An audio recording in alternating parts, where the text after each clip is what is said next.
नमस्कार,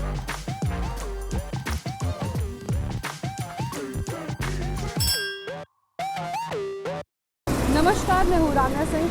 आज हम आए हैं डीके ठाकुर सर से मिलने, जानने कि उनके लखनऊ के प्रति क्या स्ट्रैटेजीज़ है, उनका कार्यकाल कैसे चल रहा है, यूपीएससी को लेकर उनके मन में क्या है, आने वाले बच्चों को वो क्या टिप्स देना चाहते हैं। तो आइए चलते हैं, मिलते हैं डीके ठाकुर सर से।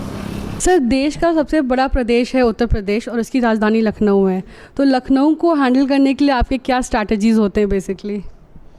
देखिए, मैं बताना चाहूँगा कि लखनऊ में पहले भी 2010 से 2012 के बीच में एज एसएसपी रहा था मैं, तो तभी भी यहाँ की पुलिसिंग मैंने देखी थी और अभी भी करीब उतना ही पीरियड मेरा हो चुका है 2020 से लेकर 2022 तक।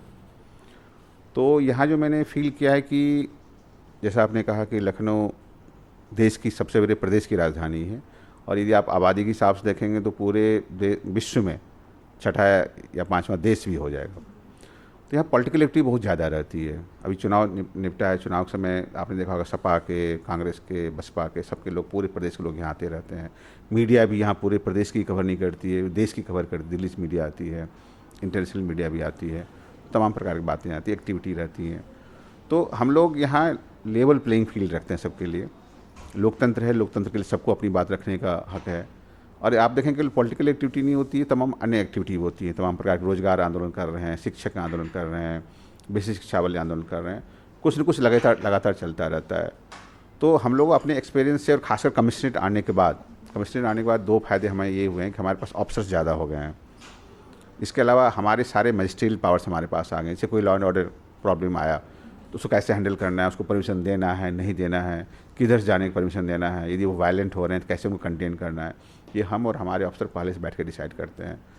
जो कोई आंदोलन होता रहता है उनके लोगों से हम लोग पहले से बात कर लेते हैं। तो सारी स्ट्रेटजी मिला करके और ये हम लोग क्लियर मैसेज ये देते हैं कि दो मैसेज क्लियर रहता है हमारा। एक कि आपके लोकतांत्रिक अधिकारों की रक्षा के लिए हमें आप अपनी बात सरकार के पास पहुँचाएँ, जनता के पास पहुँचाएँ, हमें कोई भी आपत्ति नहीं है, आप आएँ अपनी बात रखें।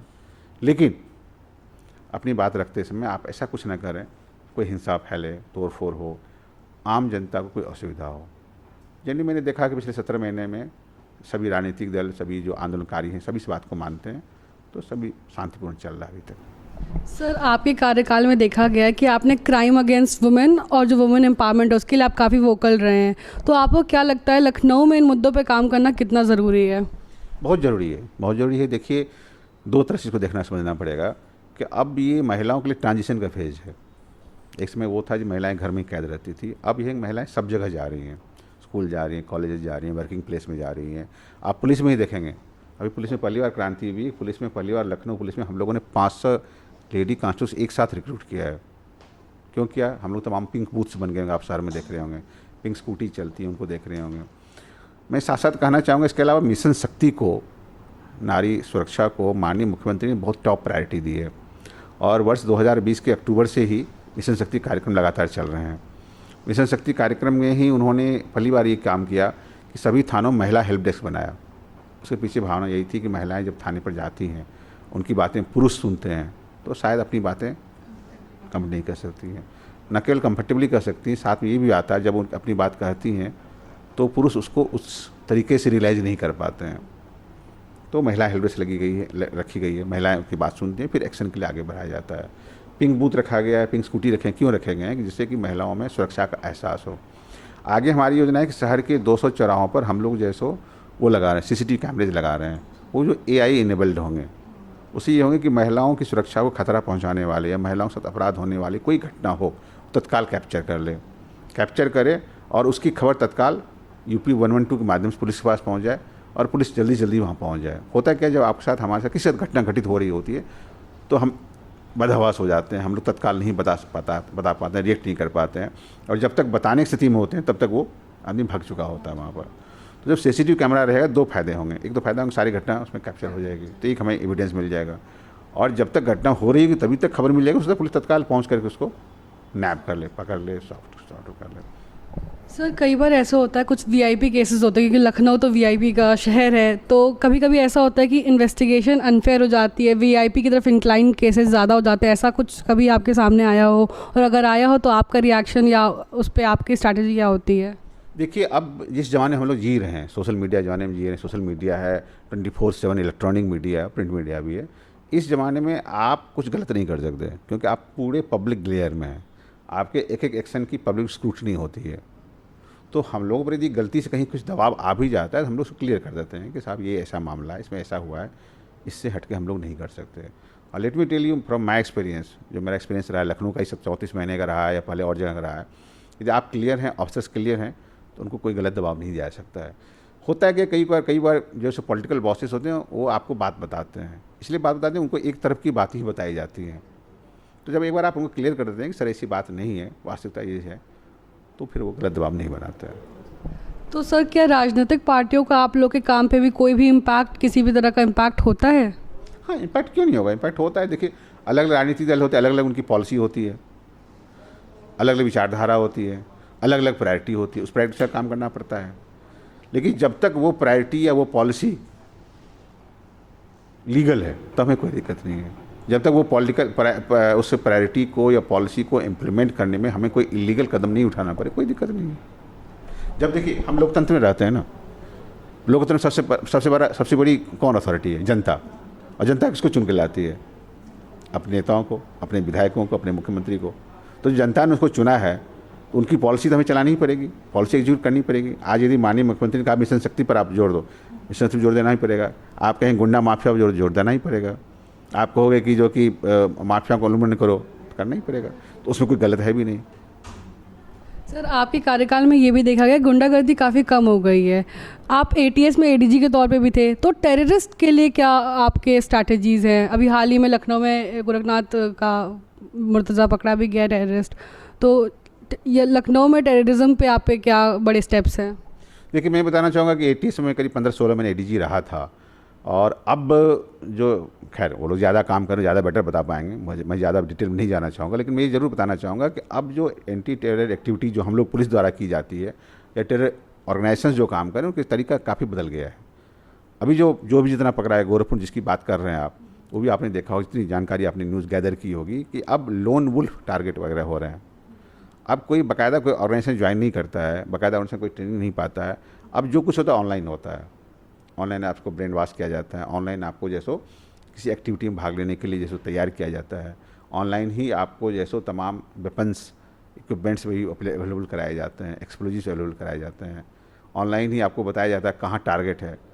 तो अब हम लोगों की जो हम लोग एटीएस में रहते हैं या पुलिस में रहते हैं, तो हम लोग ये नज़र रखना पड़ता है कि हमारे आसपास जो लोग हैं उनकी ऑनलाइन एक्टिविटी क्या है।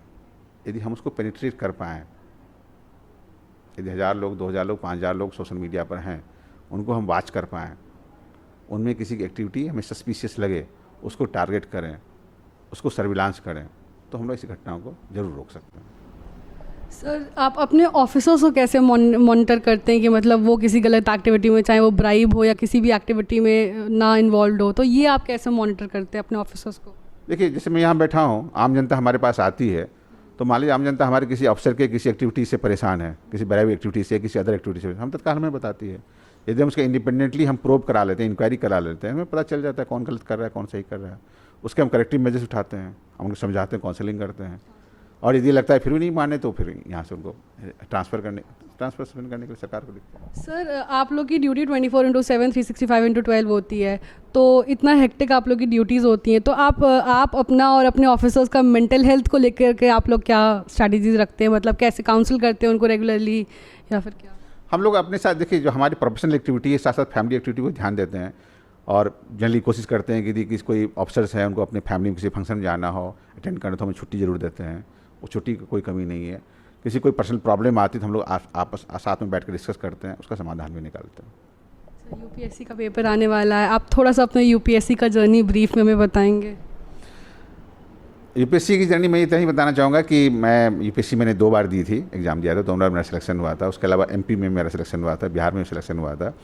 और मैं यही कहना चाहूँगा कि यदि आपकी अपनी तैयारी है, सही है, और यदि आप कुछ करना चाहते हैं, तो आप आराम से यूपीएससी निकाल सकते हैं, कोई कमी नहीं है, कोई दिक्कत नहीं है। बस आपको इवेल्युएट करना पड़ेगा। आप जब 1-2 बार एग्ज़ाम दे देंगे या मॉक टेस्ट दे देंगे, तो आपको ये पता चल जाएगा कि यूपीएससी आपसे क्या चाहती है। आप रियलाइज़ कर लें यूपीएससी आपसे क्या चाहती है और आपकी तैयारी अपनी किस लेवल की है, दोनों को मैच कर लें, आप उसके स्तर पर हैं या उससे आगे हैं तो आप आराम से निकाल लेंगे। सर आप क्योंकि गुरुकुल से पढ़े हैं, फिर आप यूपीएससी की तरफ, तो सर आपको लगता है क्या लैंग्वेज बैरियर भी कोई चीज़ है यूपीएससी में? नहीं, कोई लैंग्वेज बैरियर नहीं। अब सारी लैंग्वेज, हाँ ये ज़रूरी बात है कि इंग्लिश की जितनी वर्किंग नॉलेज आपको रहनी ही चाहिए कि न केवल यूपीएससी क्लियर करने के लिए, बाद में यूपीएससी क्लियर करने के बाद भी आप किसी भी जॉब में आएंगे तो उस जॉब में आपको इंग्लिश की वर्किंग नॉलेज आनी ही चाहिए। अच्छा सर, ऐसा भी देखा गया है कि यूपीएससी का फॉर्म्स लड़कियों के लिए फ्री है, फिर भी लड़कियों का प्रेजेंस और सिलेक्शन यूपीएससी में कम देखा गया है, इसके पीछे आपको क्या लगता है? ओवरऑल नंबर कम है, लेकिन आप देखेंगे बहुत बार लड़कियां टॉप कर रही हैं। देखिए अब लड़कियां बहुत ज़्यादा जगह जा रही हैं। आप देखेंगे कॉलेजेस में भी देखेंगे कि बहुत सारे ऐसे सब्जेक्ट्स हैं, इसमें देखेंगे स्टूडेंट्स में कि बॉयज़ कम है, गर्ल्स ज़्यादा हैं। तब धीरे धीरे निकल रही हैं, धीरे धीरे आगे बढ़ रही हैं। अब ये तो बात सही है कि जितने लड़के हैं उतनी लड़कियां नहीं आ पाई हैं। आप बोर्ड के एग्ज़ाम के रिजल्ट देखें, हमेशा देखेंगे लड़कियां बेटर कर रही हैं। तो आगे आने वाले समय हम उम्मीद करते हैं कि यूपीएससी वगैरह में भी लड़कियां 50% ज़्यादा लाएंगी।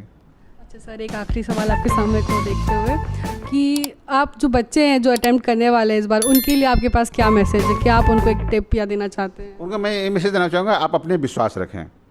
और जैसा मैंने पहले कहा था कि आप एक बार समझ लें यूपीएससी आपसे क्या चाहती है। समझने के तरीके बहुत हैं। आप मॉक टेस्ट करके देख लें, पिछले साल क्वेश्चन पेपर्स देख लें, यदि आपने पिछली बार परीक्षा दी है तो उसका एवेल्यूएट कर लें कहाँ आप नहीं कर पाए। और आपने सारा एवेल्यूशन करने के बाद यदि ये पा लिया कि यूपीएससी आपसे क्या चाहती है और आप कहाँ हैं तो आप क्लियर कर लेंगे। थैंक यू सर, अपना इतना वैल्यूबल टाइम हमें देने के लिए।